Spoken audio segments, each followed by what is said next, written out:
अस्सलामुअलैकुम नाजरीन, इस वीडियो में हम बात करेंगे सुल्तान महमद फ़ातेह के वॉल्यूम 4 के पार्ट 4 के बारे में। एपिसोड के शुरुआत में उरहान कुस्तुन दुनिया के जिंदान में कैद ज़गनोस पाशा के पास आता है और कहता है अगर आप चाहते तो सब कुछ बहुत मुख्तलिफ हो सकता था ज़गनोस। नाजरीन, हम देखते हैं कि ज़गनोस पाशा पर बदतरीन तशद्दुद किया गया होता है, उनके जिस्म से खून टपक रहा होता है, मगर वो उरहान से कहते हैं एक ऐसे शहजादे की पैरवी जिसने अपने आप को काफिर के हाथ भेज दिया हो। तो उरहान कहता है कभी भी आपको सीधा रास्ता नहीं मिला, जानदारली को देखो, वो खुशियों के साथ जीना कैसे जानता है। और आप जवाबन ज़गनोस पाशा कहते हैं अल्हम्दुलिल्लाह, इज्जत के साथ शहादत के रास्ते पर चलना हमारे लिए काफी है, बाकी तमाम उन्वान आपके हूँ। इस पर उरहान कहता है अगर आपकी मौत से फायदा होता जिसकी आपको ख्वाहिश है तो मैं फौरन ऐसा कर देता, लेकिन हम देखेंगे कि महमद क्या करता है जिसने मुझे पकड़ने की कोशिश की और हमारे लिए कौन से दरवाजे खोलेगा, देखते हैं। यह सुनकर ज़गनोस पाशा मुस्कुरा देते हैं और कहते हैं क्या तुम्हें लगता है कि हम एक जैसे हैं? मुझे खुद जैसा मत समझो उरहान, मैं यहाँ मरने को तरजीह दूंगा। तो उरहान कहता है अपनी सांसें फजूल में जाया ना करो, वक्त आने पर हम दोनों देखेंगे कि उस्मानियों के लिए आप कितने कीमती हैं। अपना ख्याल रखना, मैं नहीं चाहता आपको कोई नुकसान पहुंचाई। ये कहते साथ ही उरहान चला जाता है। नाजरीन, इसके बाद हम देखते हैं अदरनी में मुलाजमा हलीमा के पास आकर कहती है मेरी सुल्ताना में इसहाक पाशा से खबर लाई हूँ। ये कहते साथ ही उन्हें खबर देती है। खबर पढ़ते साथ ही हलीमा बहुत खुश होती है और कहती है हमें दुल्हन के लिबास की जरूरत है। ये सुनते साथ ही मुलाजमा चली जाती है। उधर जंगल में हसन दरख्त के सारे सोया होता है। इसी दौरान कुछ डाकू वहाँ पहुँचते हैं और उसे जगाते हैं। उसके जागने पर एक डाकू कहता है यह कंजी नहीं बन सकता।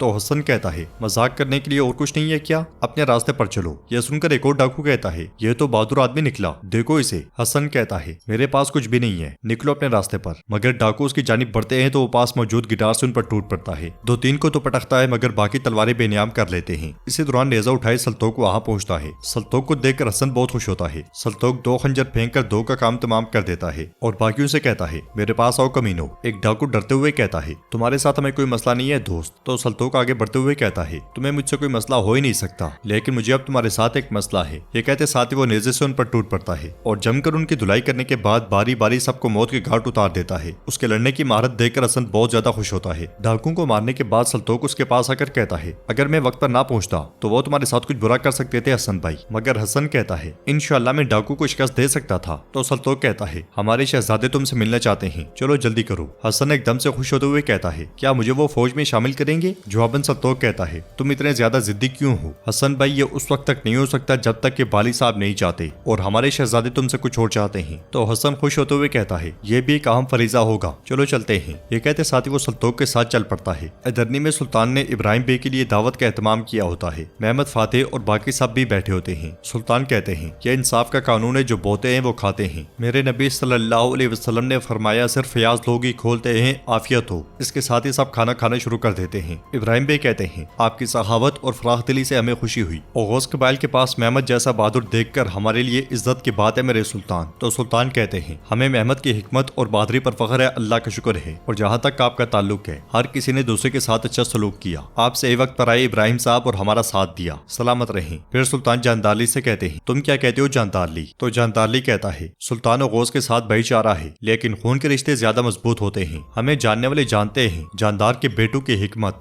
तुर्क सरदारों की खिदमत करना। अगर मैं अपने हुदूद से आगे बढ़ूं तो माफी चाहता हूं, लेकिन मैं कहता हूं कि दो नहरें मिलकर एक दरिया क्यों ना बन जाएं, दो पहाड़ियां आपस में मिलकर एक पहाड़ क्यों ना बन जाएं। मेरे कहने का मतलब है कि क्यों ना हम इस तलवार भाईचारे को रिश्तेदारी में तब्दील कर लें। ये सुनकर सुल्तान कहते हैं साफ साफ बोलो जानदारली, क्या कहना चाहते हो? जवाबन जानदारली कहता है सुल्तान आपकी इजाजत से और इब्राहिम साहब की रजामंदी से करमान की गुलशा खातून से हमारे शहजादे महमद की शादी कर दें। यह सुनकर महमद फातेह गुस्से से लाल हो जाते हैं और जैसे ही कोई हरकत करने लगते हैं तो सुल्तान उनका हाथ पकड़ लेते हैं। जानदारली महमद फातेह से कहता है हम जब गौस की बात कर रहे हैं, हमारे अब्बाओ अजदाद ने कहा अगर मौसल से कपड़े खरीदने जा रहे हैं तो खरीदें, अगर लड़की मांगने वाले हैं तो ये इज्जत की बात है। इब्राहिम बे जानदारली की इस पेशकश पर काफी ज्यादा खुश दिखाई दे रहे होते हैं और सुल्तान उनसे पूछते हैं आप क्या कहते हैं इब्राहिम बे? तो इब्राहिम बे कहते हैं मेरे लिए इज्जत की बात है मेरे सुल्तान। फिर तलवार चूमते हुए कहते हैं चूंकि हम रस्म रवाज की पैरवी कर रहे हैं तो ये रही तलवार। सुल्तान भी तलवार को चूम कर वापस इब्राहिम बे को देते हैं और कहते हैं मुबारक हो मुबारक हो। महमद फातेह मुसलसल गुस्से में जानदारली को देख रहे होते हैं क्योंकि बैठे बैठे उनकी दूसरी शादी की बात हो चुकी होती है। नाजरीन, इसके बाद हम कुस्तुनतुनिया में देखते हैं अरबान एलेक्स के साथ आगे बढ़ते हुए पूछता है क्या आप नहीं बताएंगे कि हम कहाँ जा रहे हैं? इस पर एलेक्स कहता है कुछ वक्त के लिए आपके उरहान साहब की हवेली में मेहमान नवाजी करेंगे। जवाबन अरबान कहता है मैं यहाँ किसी का मेहमान बनने नहीं आया, मैंने ये बात शहंशाह से कही लेकिन वो नहीं समझा, मैं यहाँ अपनी बेटी को तलाश करने आया हूँ। तो एलेक्स कहता है बराए मेहरबानी किसी परेशानी का बायस ना बने, अपने मसाइल मेरे साथ नहीं शहंशाह के साथ हल करें। अरबान उसे रोकते हुए कहता है, मेरी तरफ देखो, मेरी बेटी जोई। ये सुनते साथ ही एलेक्स चौंक जाता है। अरबान मजीद कहता है, मैं जानता हूँ कि मेरी बेटी अभी तक इस शहर में है। उन्होंने मुझसे झूठ बोला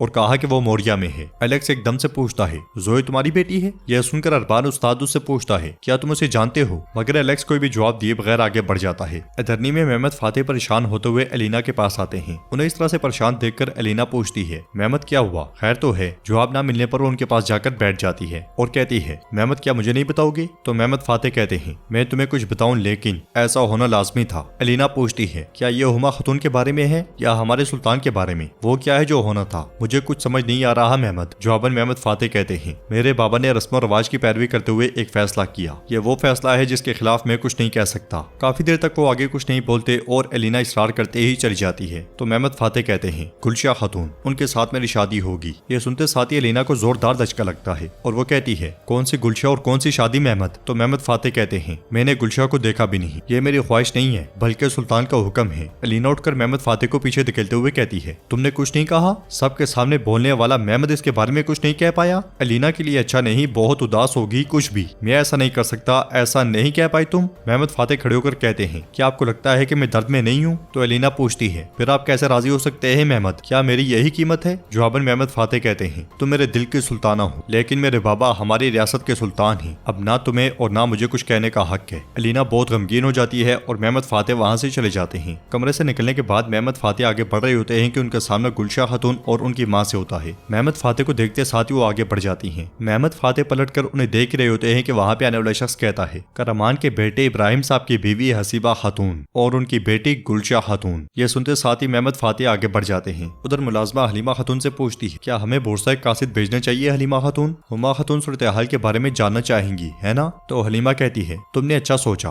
उसे बताएं कि क्या हुआ ताकि वो और भी ज्यादा तड़पे। तो दीदार कहती है, हुमा खातून के गुनाह का खमियाजा एलिना को भुगतना पड़ेगा। तो हलीमा कहती है, उसे उसके बारे में तब सोचना चाहिए था जब वो हुमा पर इंसार करती थी। उसने हुमा को मेरे हाथों से बचाया। हुमा से छुटकारा पाने की कोशिश में बरसों बीत के। हुमा ने जो कुछ मेरे साथ किया उसकी बहू को तकलीफ में दूंगी। हुमा ने जो कुछ किया एलिना दर्द के साथ तजुर्बा करेगी। इसके अलावा जबकि गुलशा मेरी मुट्ठी में है तो मेहमद भी मेरी मुट्ठी में होगा। फिर खड़े होकर कहती है, इसहाक पाशा को हमारा सलाम पहुंचा देना। उसे बताओ उसने जो कुछ किया उसका बदला मिलेगा। ये सुनते साथ ही मुलाजमा दीदार चली जाती है और नाजरीन एपिसोड भी इख्तिताम पजीर होती है। अगर आपको वीडियो पसंद आई तो वीडियो को लाइक करें, चैनल को सब्सक्राइब करें और बेल आइकॉन पर लाजमी से क्लिक कर दें। इंशाल्लाह मिलते हैं नेक्स्ट वीडियो में। तब तक के लिए रखें अपना और अपनों का बहुत ज्यादा ख्याल। अल्लाह नेगेबान।